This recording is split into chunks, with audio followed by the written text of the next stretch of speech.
Terran walked slowly through the junk fields of Planet Zero's. The sky was red and the air was dry and hot. All around him were broken machines, old robot parts and metal bones of a dead world. He was just a poor boy, wearing torn clothes and carrying a small bag. Every day, he searched for things he could sell: wires, gears, and batteries. But today, something felt different. His boots crunched on sharp metal. And he kept his eyes low. Suddenly, something shiny caught his eye under a pile of dust and broken glass. He moved closer, knelt down, and brushed the dirt away with his hand. There it was, a strange bracelet. Half buried in the ground, it looked clean, too clean. Like it didn't belong to this world. Terran picked it up, surprised by how heavy it felt. The surface was smooth and silver, with blue lines glowing faintly. Strange symbols were carved into the metal, but he couldn't read them. He turned it in his hand, wondering what it was. Maybe it was alien tech. Maybe it was worth a lot of money. Suddenly, the bracelet moved. It jumped from his hand and wrapped itself tightly around his wrist. Terran shouted and tried to pull it off. But it wouldn't budge. Then something strange happened. A soft blue light spread across his arm. The cuts on his hands healed. His tired muscles felt stronger. It felt like magic, or something beyond magic.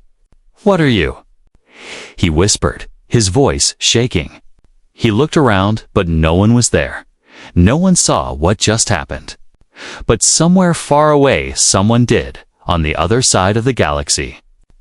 Deep inside, a shining ship that floated above a golden planet. An old alien woke from a deep sleep. His name was Zorath, the richest and most powerful being in 10 star systems. He had not dreamed in years, but something had touched his mind. He walked slowly into the control room of his starship. The walls were made of glass, and the stars looked close enough to touch. A red alarm flashed on the screen. The computer spoke in a cold voice.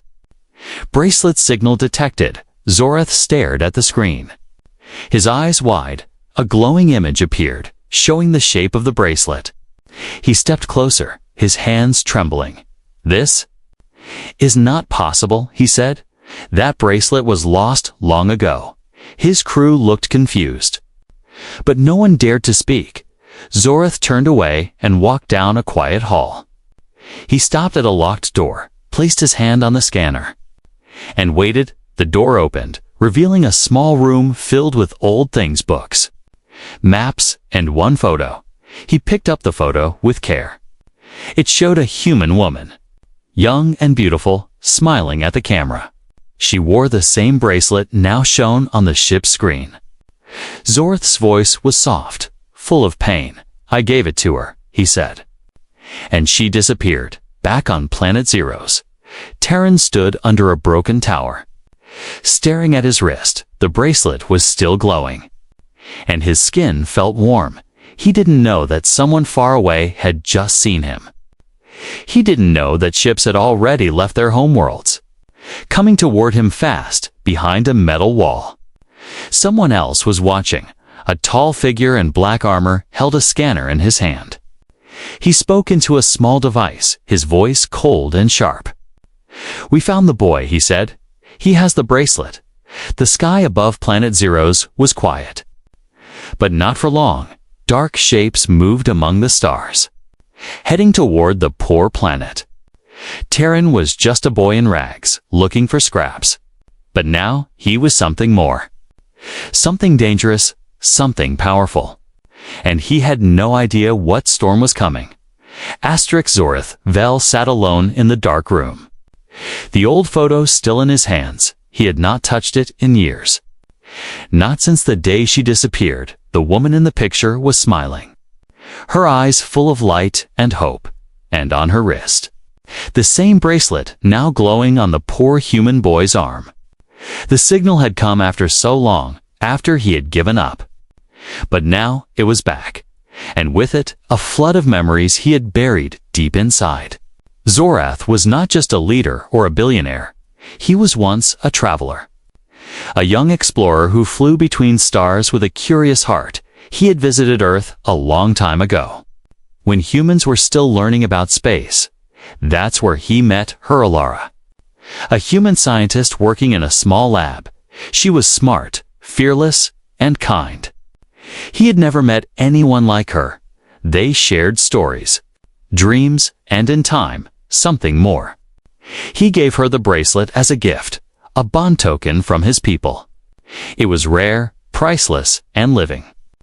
It could heal, protect, and connect souls. But one day, she vanished. The lab was destroyed.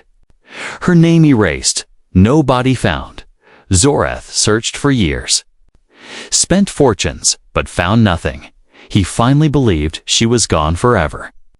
To hide the pain, he locked away all memories of her, including the bracelet signal, until now. He stood up and walked into the main hall of his ship. His crew stood at attention, their eyes on him. "Where is the signal coming from?" he asked. "Planet Zero's, Sector 9, said the pilot. Zorath's eyes narrowed.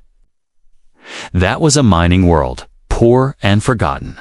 Why would the bracelet be there? "Shall we send a scout ship?" one officer asked. Zorath shook his head slowly. "No," he said. "I'm going myself." The crew looked at each other, surprised. Zorath hadn't left his palace ship in over 50 years. He turned to his assistant, a small floating droid named V. "Prepare my stealth craft," Zorath said. "And bring me human clothes." V blinked. "You wish to go as a human, sir?" "Yes," Zorath replied. "No one must know who I am," as the crew prepared the ship. Zorath walked through a hidden door into his private armory. He opened a metal case and took out a second bracelet, broken and dull. It was the pair to the one he had given Alara. It had stopped glowing the day she disappeared. But now, the connection was alive again. He placed the broken bracelet in his coat pocket and looked at himself in the mirror. He looked older, colder, but the fire in his eyes was back. He had questions that needed answers. Was Alara still alive? If not, who had the bracelet now? And why was it active again? Meanwhile, back on Planet Zero's, Terran sat in a small cave. Hidden beneath an old mining tower, he stared at the bracelet. Watching the lights dance across its surface, it didn't feel like just a machine. It felt alive, like it could hear his thoughts. When he had touched it earlier, he saw something, a flash, like a memory. A woman's face, soft and kind, whispering. Trust him, Terran didn't understand. But he felt something deep inside. This bracelet wasn't just a lucky find. It was connected to something big, something dangerous. Outside, rumors were spreading. People in the junk markets whispered about a boy with a glowing arm. Some said it was a curse. Others said it was ancient alien tech. And in the shadows, more eyes began to watch. Not just Zorath, but others, hunters, thieves, and worse, in the dark skies above Zero's. Zorath's sleek black ship entered orbit. No lights, no sound, completely invisible. He stepped out wearing a long coat, his face hidden under a hood. He looked nothing like the billionaire seen in Galaxy news reports. Now he was just a traveler again, walking unknown streets. He walked slowly through the broken city, his eyes scanning every face. Every corner. He asked no questions, but he heard enough. The locals spoke of a boy, poor and alone, with something strange on his arm. Zorath's heart beat faster. Could it really be her? Oh, or was it their child? He followed the trail. Step by step, street by street, the closer he got. The more his memories returned, laughing with Alara. Walking under Earth's sky, but also the pain of losing her. The rage, the silence, now, after all these years. Something was opening again, not just the bracelet, but his heart. Zorath stood outside an old tunnel, looking into the darkness. He whispered, "I will find you." He didn't know if he meant Alara or the boy. But one thing was clear. This time, he would not turn away. Terran woke with a start. The small cave was quiet. But something felt wrong. His fingers touched the bracelet on his wrist, was still there. Still warm, still glowing. He had slept only a few hours, hiding under the remains of an old mining tower. But now, his heart was racing. And the air felt heavy. He peeked outside the cave. Careful not to make noise. The market streets were usually full of workers and scavengers. But today, they were quiet. Too quiet. He saw 3 tall men in dark coats walking slowly through the junk piles. Their faces were hidden, and they held strange scanning devices. They weren't from here, and they were searching for something. Terran ducked back inside, holding his breath.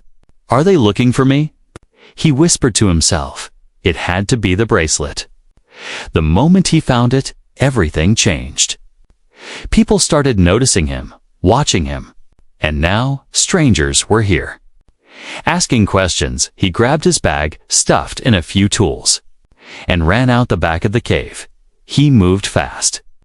Keeping low between piles of rusted metal and broken machines, his heart pounded in his chest.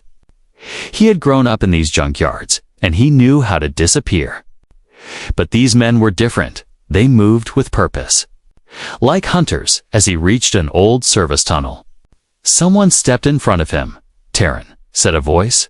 It was Myra, a girl his age who worked at the junk market. Her face was pale, eyes wide with fear. "You need to hide," she whispered. "They're asking everyone about a boy with a bracelet." Terran nodded. "I know, I saw them." Myra looked around, then gave him a small chip. "Take this. It opens the lower tunnels, old mining paths. No one goes there anymore." He stared at her, surprised. "Why are you helping me?" he asked. She smiled sadly. "Because you're my friend." He ran again. This time, toward the lower levels. As he opened the old tunnel door with the chip, a loud sound echoed behind him. One of the strangers had seen him. "Stop!" the man shouted, running toward him. Terran jumped through the door and slammed it shut, locking it behind him. Then he ran. Deeper into the darkness, the tunnel was cold and quiet. Filled with dust and silence, his flashlight flickered. But the bracelet started glowing softly. Lighting the path ahead, he didn't know where he was going. Only that he had to keep moving. He passed old mining carts, cracked screens, and faded warning signs. Everything here was dead till now. As he walked deeper, he heard a sound, a soft mechanical worry. He stopped, heart pounding, from the shadows. A small robot rolled forward, its body round and rusty. It looked up at him, eyes blinking blue. "You have returned," it said in a calm voice. Terran stepped back. "What are you?" "I am Core 7, the robot said. "Guardian of the Bond Vault." Terran blinked, confused. "What does that mean?" The robot rolled closer, scanning the bracelet. "You wear the last bond," Core 7 said. "You are the heir." Terran shook his head. "No. I'm just a junk boy." Core 7's eyes turned red for a second. Then back to blue. "Your DNA matches the original bondholder," it said. "You carry her blood." Terran froze. Who was she?" he asked, but before the robot could answer, loud bangs echoed from above. The tunnel door was being opened. "They're coming," Core 7 said. "You must reach the vault." The robot spun and led him through a side tunnel. Terran followed, his mind spinning with questions. Who was the woman Core 7 spoke of? What was the Bond Vault? And why were strangers hunting him across the galaxy? As they reached a large underground room, lights flickered on, showing ancient alien machines and a massive door with glowing blue lines.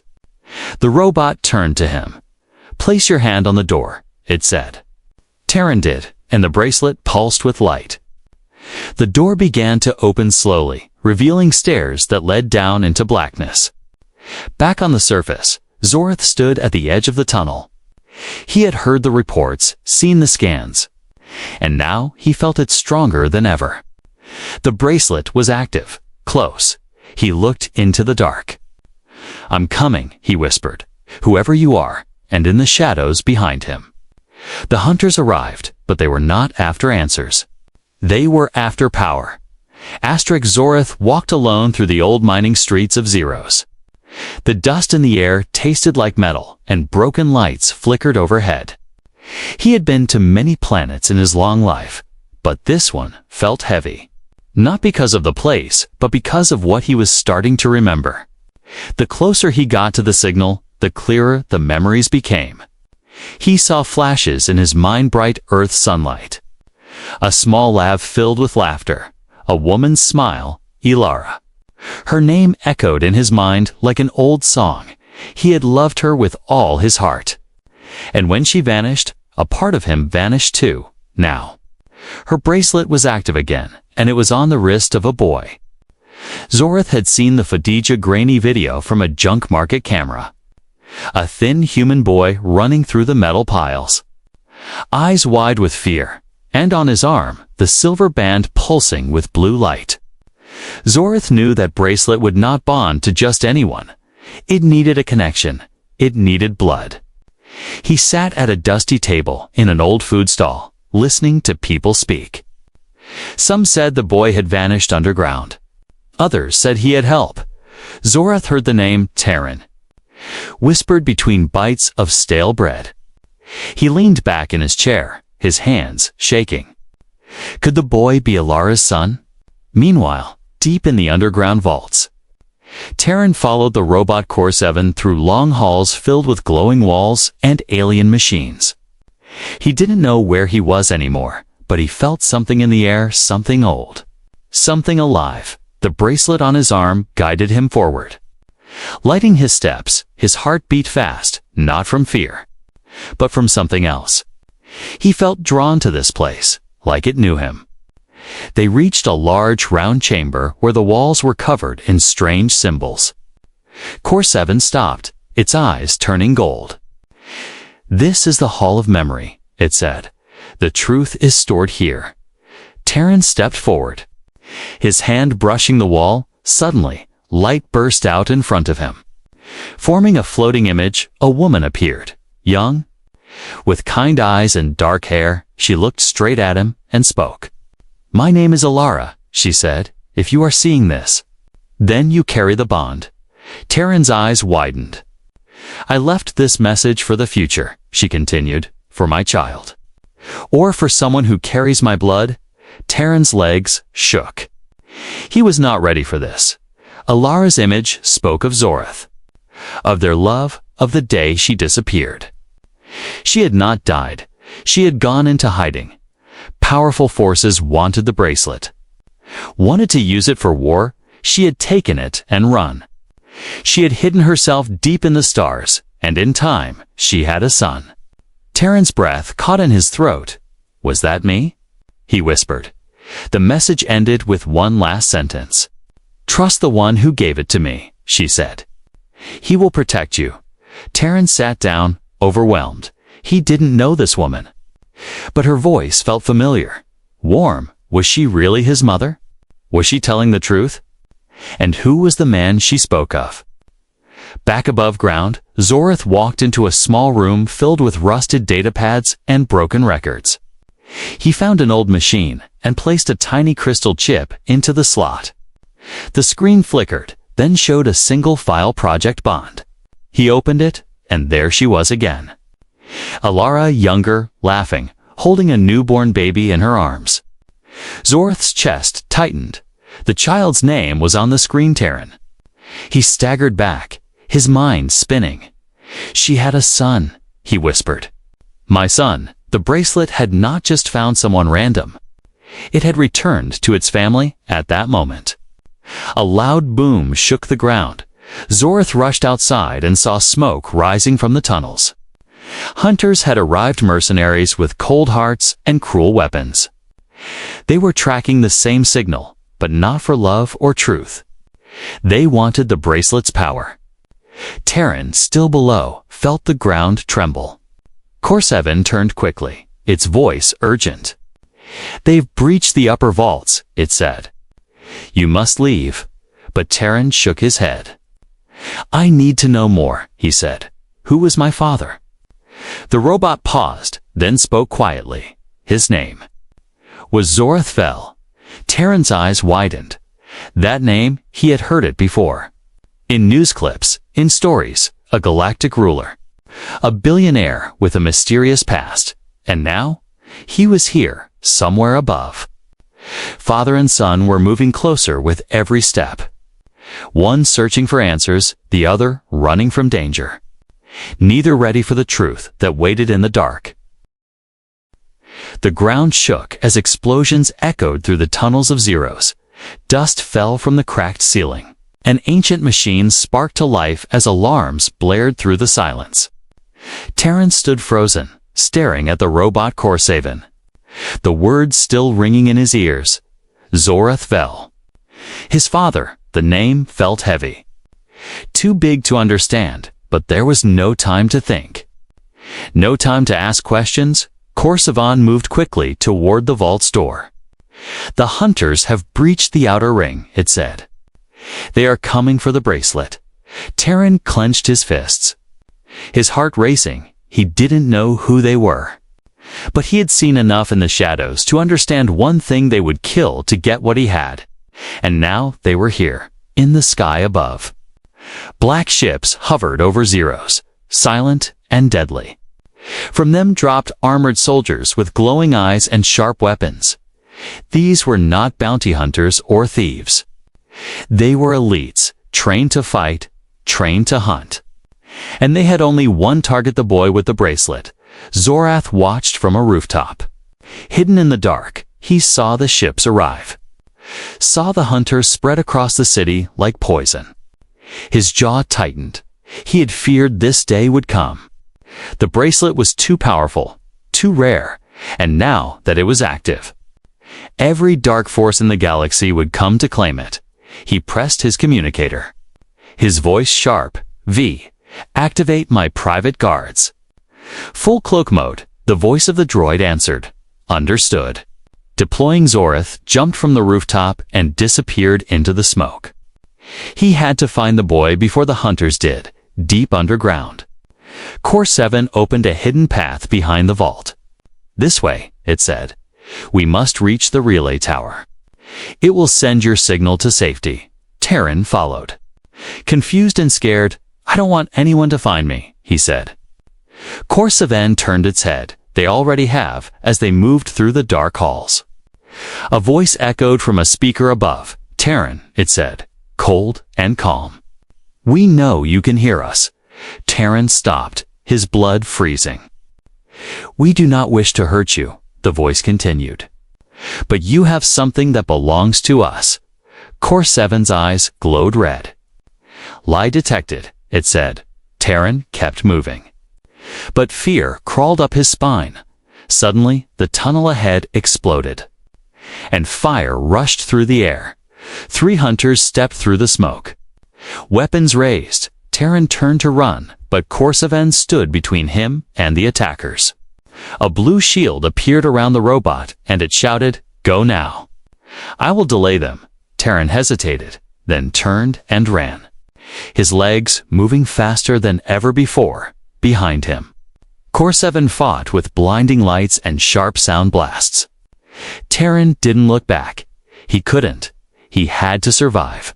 Not just for himself, but for the truth, for the answers waiting above. On the surface, Mira hid behind a pile of crates, watching the soldiers move through the market. She held a small device in her hand, one that tracked the bracelet signal. Terran had given her the other half of the chip. If anything happened to him, she was to protect the data. But now, they had found her too. 2 hunters spotted her and moved in fast. She tried to run, but they were faster. One of them grabbed her arm, pulling her close. "Where's the boy?" he demanded. Myra struggled, then whispered, "Go to hell." The hunter raised a blade. But before he could strike, a flash of light tore through the air. Zorath landed between them, his body glowing with shield energy. With one hand, he pushed Mira behind him, and with the other, he unleashed a blast that sent the hunter flying. The second tried to attack, but Zorath moved like lightning. In seconds, both hunters were down. Mira stared at him, breathless. "Who are you?" she asked. Zorath looked at her with tired eyes. "I'm looking for my son," he said, "in the control room of the hunter's ship." A tall woman watched the scene through a screen. She wore black armor and had silver eyes that never blinked. She turned to her soldiers. "Plan B," she said. "Take the girl back underground." Terran reached the old relay tower. He placed his hand on the console, and the bracelet glowed bright. The signal was sent, but too late. A new message arrived on the screen, a video. Myra, tied up, hurt, with a hunter standing behind her. "Bring the bracelet," the voice said, "or she dies." Terran stared at the screen. Rage building in his chest, they had taken his only friend. He looked down at the bracelet, then up at the shadows above. He didn't want to fight, but now he had no choice. It was time to stop running. Terran stood in silence, staring at the screen. Myra's face looked scared. Bruised, but still brave, she didn't cry or beg, even with the hunter's cold hand gripping her shoulder. The message repeated, "Bring the bracelet, or she dies." Terran clenched his fists, his heart burning with fear and anger. Core 7 rolled beside him, its voice calm but firm. "They want to force your hand," it said, "but if you give them the bracelet, they will not spare her." Terran shook his head slowly. "I can't let her die," he whispered. "She helped me when no one else did." Core 7's eyes glowed a soft blue. "There is one path left," it said. "The vault must be opened." Terran turned to the large sealed door at the center of the underground chamber. He had seen it before, but now the glowing lines were brighter. Pulsing like a heartbeat, the bracelet on his wrist grew warm. "Almost alive. What's inside?" Terran asked. "Truth," Core 7 replied. "And the final gift from your mother?" Terran took a deep breath and stepped toward the door. He placed his hand on the center, and the bracelet flared with blue light. The symbols around the door spun slowly, and a deep sound filled the room. Then, with a soft hiss, the vault opened. Inside was a wide round room, glowing softly with blue and silver light. At the center floated a crystal orb, surrounded by old alien machines. Terran stepped in, his eyes wide with wonder. He felt something deep inside, peace, sadness, and love all at once. It was like the room remembered him. Core 7 spoke. This vault was built to protect the bond and the story of its holders. Terran moved toward the crystal orb, which began to shimmer and spin. A voice echoed through the chamber, soft and full of warmth. It was Ilara, his mother. "If you are hearing this," she said, "then you have awakened the vault." Terran's eyes filled with tears. She looked so real, so alive, even though it was only a recording. Ilara continued, "The bond was not just a gift. It was a connection between hearts." She touched her own wrist. "Where the bracelet had once rested, I wore this for protection. Yes, but also to carry the memory of the one I loved, Zorath." Terran listened, frozen in place. Ilara's voice shook slightly. "I loved him more than words could say. But when I learned others wanted the bond for power, I had to run." Her hand rested on a small object in the memory. "A tiny metal cradle. I was already pregnant," she whispered. "With you?" Terran gasped. His knees weak. It was true. He was Zorath's son. His father wasn't just a myth from the stars, he was real, and he had come looking for him. "I kept you hidden," Ilara said, "far from his enemies. Far from the darkness. I hoped one day you would be strong enough to wear the bond. I hoped he would find you and guide you." Then she looked straight into the camera. her eyes full of hope. "Zorath, if you're watching this too, protect him." The recording faded and the vault became silent once more. Terran sat on the floor, trying to breathe all his life. He thought he was nothing, a poor scavenger boy, unwanted and forgotten. But now he knew the truth. He was the son of a human scientist and an alien ruler. He was the heir of something powerful, something dangerous, and now the weight of it was on his shoulders. Core 7 rolled closer. "You carry both bloodlines," it said. "That is why the bracelet chose you." Terran looked down at the glowing band on his arm. It didn't feel like a gift anymore. It felt like a promise. Just then, an alert flashed across the vault walls. The hunter ship was descending, fast and heavy. Mira's life was in danger, and they were coming for him. Suddenly, the vault lights shifted, revealing a hidden panel in the floor. Inside was a strange device, smooth and black, shaped like a blade but glowing with energy. Core 7 said this was her final creation. "A weapon only you can use." Terran took the blade, and it wrapped around his arm like a second skin. He felt its power rush into his blood. Not a weapon to destroy, but a shield to protect. He stood slowly, his voice steady. "They want the bracelet," he said. "Then let them come." Dark clouds gathered above the broken skies of Zeros. The hunter ship descended slowly, its black wings wide like a predator. The streets below were empty, silent, as if the world itself was holding its breath. Terran stood at the edge of the vault's entrance, his eyes glowing faintly with the bracelet's light. The weapon wrapped around his arm pulsed with energy, alive and waiting. He was no longer the scared boy who dug through trash for parts. He was the heir of the bond, the son of Alara and Zorath Vel. And now, the hunters had Mira, his only friend, his only family left. Core 7 hovered beside him, scanning the sky. "Enemy forces approaching," it said. 17 lifeforms, 3 gunships, 1 high-level command unit. Terran nodded slowly, his heart calm. He had made his choice. "Can I win?" he asked. Core 7 paused for a moment. "Alone? No," it replied. "But you are not alone." Just then, a blast of light exploded beside him. Zorath stepped through the smoke, armored and ready, his eyes locked onto Terran. Filled with emotion, neither spoke for a moment. Finally, Zorath said, "You opened the vault." Terra nodded. "She left a message for both of us." Zorath's voice trembled slightly. "I loved her." Terran looked down, then whispered, "She loved you too."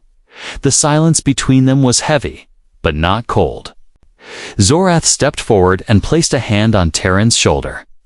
"You are stronger than I ever was," he said. "But you don't have to carry this alone." Above them, the hunter ship fired a warning blast into the sky. From the speakers, the same cold voice echoed again. "Bring the bracelet and surrender," it said, "or the girl dies." Terran looked up, eyes hard. "Then we fight." Zorath smiled for the first time in years. "Good," he said. "Let them come." The sky lit up with fire as the hunter ships opened their doors. Soldiers dropped from the air like shadows, landing on rooftops and roads. Zorath's cloaked guards appeared from the smoke, engaging them in fast, deadly combat. Blasts of energy filled the air, lighting up the ruins like a war zone. Terran moved through the chaos with the bracelet guiding him. The weapon on his arm shifted into a shield as bullets hit him, protecting him with a humming force. He fought with speed and purpose, his mind locked on one thing: Mira. He reached the main landing ship, where the tall woman with silver eyes waited. She stood calmly, holding Myra with one hand and a blaster with the other. Terran stepped forward, slowly. "Let her go," he said. The woman smiled coldly. "You are just a boy," she said. "What can you do against us?" Terran raised his arm, the bracelet shining like a star. "I'm not just a boy," he said. "I'm her son." The weapon fired a beam of blue light. Cutting through the woman's blaster, Mira broke free and ran toward him. The woman roared and charged, but Zorath appeared behind her, catching her with a blast of force that knocked her to the ground. Zorath stood over her, his voice like thunder. This ends now, with one strike. He disabled her armor and shut down her systems. The battle was over. The hunters were captured or fled into the night. The sky grew quiet again. The fires fading, Terran stood beside Mira, who hugged him tightly. "You came for me," she said. "I always will," he replied. Zorath walked to Terran, wounded but standing tall. He reached into his coat and pulled out a small device, the key to his empire. He placed it in Terran's hand. "I have ruled long enough," he said. "The galaxy needs someone better than me now." Terran looked at him. Surprised, "But I don't know how to lead," Zorath smiled. "That's why you will lead well in the days that followed." Word of the battle spread across the stars. The boy with the bracelet became a legend. The son of two worlds, human and alien, Terran rebuilt Zeros, turning it from a junk world into a center of light and learning. Mira stood beside him as friend, ally, and heart. And high above the stars, the bracelet still glowed. Not just with power, but with hope, because sometimes, even in the darkest corners of the galaxy, a forgotten boy can become something more. Not because of who his parents were, but because of the choices he made.